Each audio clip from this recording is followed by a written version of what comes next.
ज्योतिष शास्त्र में जिन्होंने फाउंडेशन किया होगा उनको मालूम होगा कि मैत्री कोष्टक होता है। मैत्री कोष्टक में जो नॉर्मल होती है एक मेन होता है। जो नॉर्मल होता है वो तात्कालिक ग्रामेट्री बोलते हैं। दूसरा जो होता है नैसर्गिक ग्रामेट्री बोलते हैं। जब तात्कालिक ग्रामेट्री और नैसर्गिक ग्रामेट्री दोनों मैत्री को इकट्ठा करके जब ज्वाइन किया जाता है तो उसको बनता है पंचधाम मैत्री। यानी 5 प्रकार के मित्र जो बनते हैं वो पंचधाम मैत्री क्या बोल देती है, किस विषय पर ये मैत्री बोले।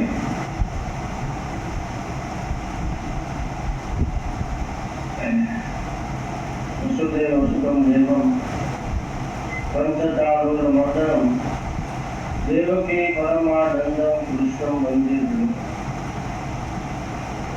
मंचस्थ सर्वमानुभावों सर्वमावंदन और आप सबका हृदय में विराजमान परमात्मा को माना हूँ। मैं महेश भाई शास्त्री दे रहा हूँ। आज ज्योतिष शास्त्र में मेरा विषय एस्ट्रोलॉजी का। शर्मा पुण्य में 200 ग्रह दिया है। आगे जो गुरु ने बताया कि नैसर्गिक मैत्री चक्र, मैं नैसर्गिक मैत्री चक्र है और शर्मा पुण्य में जो ग्रह जहाँ बैठा है वहां से अगला 3 स्थान और तीसरा 3 स्थान में जो ग्रह होता है वो उनका मित्र होता है और उनसे से बाहर जो ग्रह होता है वो उनका शत्रु होता है। ग्रह उनके साथ में युद्ध में होता है वो शत्रु होता है। नैसर्गिक मैत्री चक्र और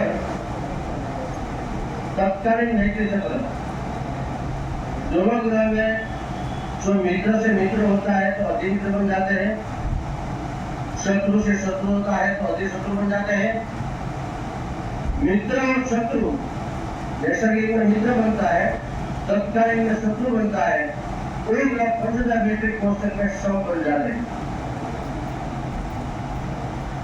पंचधा मैत्रिक कोष्टक पहला प्रश्न वही होता है। सब ज्योतिषकार भाइयों को एक ही प्रश्न होता है, बार बार वो पूछते हैं कि मेरी ऑफिस कई दिशा में होनी चाहिए, मेरी बैठक कई दिशा में होनी चाहिए, मेरा घर कई दिशा में होना चाहिए। तो कोई पंचधा मैत्रिक कोष्टक में होते हैं। देख लीजिए कि जन्म कुंडली में आपका जो लग्न होता है, लग्न स्थान, उनका स्वामी कौन होता है? जो लग्न का स्वामी होते हैं वह पंचधा मैत्रिक कोष्टक में। एग्जाम्पल ऐसा सब सूर्य आपका लग्न है सिंह लग्न, सिंह का स्वामी होता है सूर्य। पंचधा मैत्रिक कोष्टक में सूर्य से चंद्र मित्र बनता है, शत्रु बनता है, अधिमित्र बनता है, अधिशत्रु बनता है। ये सूर्य मित्र बनता होगा तो पूर्व दिशा का अधिष्ठान ये है सूर्य। सूर्य मित्र होता है तो पूर्व दिशा का मकान, ऑफिस और उनके बैठक उनको लाभ देने वाली। सूर्य से आगे मंगल, पंचधा मैत्रिक कोष्टक में मंगल उनका मित्र है, शत्रु है, अधिमित्र है, अधिशत्रु है। मंगल उनका अधिमित्र होगा तो दक्षिण दिशा बहुत लाभ देने वाली है। कोई ऐसा प्रश्न करता है कि दक्षिण दिशा है खराब है, ये दिशा में मकान नहीं बनाना चाहिए, ये दिशा में बैठक नहीं होनी चाहिए, ये दिशा में तो ऑफिस नहीं बनाना चाहिए। नहीं, ऐसा नहीं होते। पंचधा मैत्रिक कोष्टक में आपका मंगल शत्रु है, मित्र है, या चाहे अधिमित्र है, अधिशत्रु है, ये सब है। उस आधार वो अधिमित्र बनता है तो ज्यादा लाभ देने वाला है, जो मित्र है तो लाभ देने वाला है, शत्रु है तो नुकसान देने वाला है, अधिशत्रु होता है तो अधिक नुकसान देने वाला है। राज्य में पश्चिम दिशा का अधिष्ठाता देव शनि होता है, उत्तर दिशा का अधिष्ठाता देव बुध होता है, पूर्व दिशा में गुरु है, अग्नि गुणा में शुक्र है, निरुद्ध गुणा में राहु और केतु है और चंद्र है वायु गुणा में।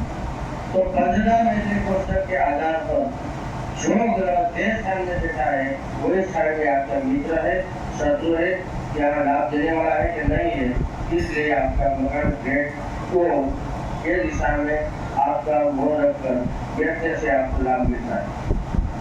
जो ग्रह आपको लाभ देने वाला है तो जन्म कुंडली में यह ग्रह नेगेटिव होते हैं, तो भी पंचदा मैत्री कोष्टक में यह ग्रह ये दिशा में लाभकारक होता है तो लाभ देने वाला है। और कोई ग्रह की युति होती है तो क्या ग्रह खराब कर देने वाला है? शनि और मंगल, शनि मंगल का जो संबंध होता है तो बोलता है कि द्वंद्व योग, द्वंद्व योग विचार शक्ति को कम करती है, तो द्वंद्व योग फल देने वाला नहीं है, पर लेकिन मंगल जो दक्षिण दिशा का अधिष्ठाता देव है तो वो दिशा में वो ऑफिस में बैठ कर वो दिशा में लाभ देने वाला है। तो बोलते हैं सूर्य और मंगल है तो सूर्य